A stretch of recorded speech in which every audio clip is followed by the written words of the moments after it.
कराड येथे सध्या अवैध धंद्यांविरुद्ध सामाजिक कार्यकर्ते हे आवाज उठवत आहेत। कराडमध्ये सध्या विठामाता हायस्कूल मागील झोपडपट्टीमध्ये हे अवैध धंदे मोठ्या प्रमाणावर चालू असून या विरुद्ध आवाज उठवणाऱ्या सामाजिक कार्यकर्ते यांच्यावर प्राणघातक हल्ला झाला।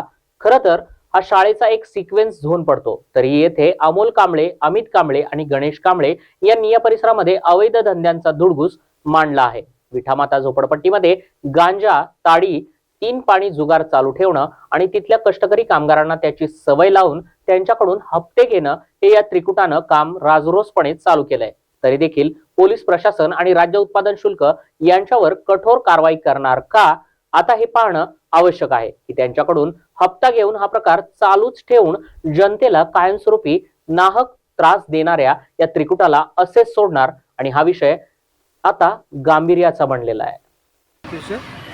आम्ही गेले 3-4 वर्षापासून अवैध धंदे विनापरवाना, ताडी विक्री, गांजा विक्री, अवैध मटका व्यवसाय, परत 3 पाणी जुगार अड्डे, 13 पाणी जुगार अड्डे, या अशा अनेक विषयावर अवैध धंदा विनापरवाना त्याच्यावर आवाज उठवत असतो, निवेदन देत असतो, आंदोलन करत असतो। म्हणून आम्ही अचानक एक वेळेस आमच्या पाहणी करण्यासाठी आम्ही शिवाजी स्टेडियम झोपडपट्टी येथे गेलो होतो।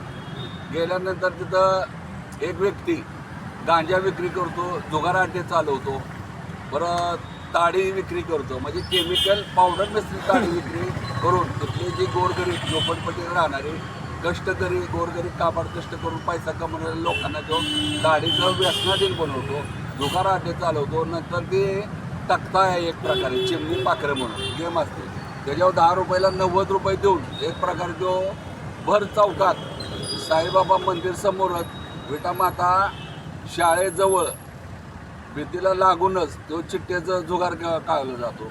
अशा आम्हाला बातमी मिळाल्यामुळे आम्ही त्या ठिकाणी गेलेलो असताना की त्या व्यक्तीबाबत आम्ही निवेदन अर्ज दिला होता।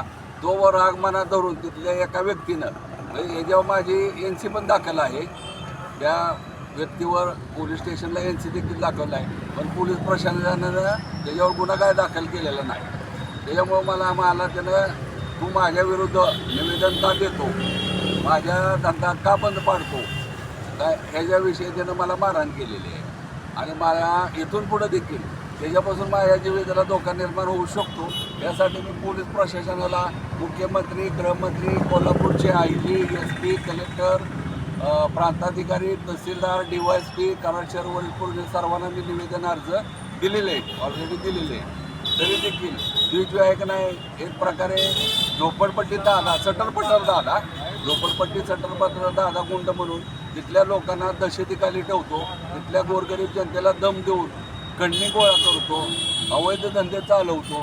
याचा विषय आम्ही आवाज उठवल्यामुळं त्यानं आमच्यावर प्राणघातक हल्ला केलेला आहे आणि त्यानं वळण दुसऱ्या स्वरूपातच दिलेलं आहे। पण आमची मागणी अशी आहे की या शिवाजी स्टेडियम झोपडपट्टी परिसरात ही गोरगरीब जनतेला व्यसनाधीन बनवू नये आणि गोरगरीब जनतेला जुगारापासून आणि अवैध मार्गापासून 4 हात दूर राहावं आणि त्यांचा घामावर कमवलेल्या कष्टाचा चीज चांगली व्हावी, त्याच्यामुळे आम्ही ते आवाज उठवत आहे।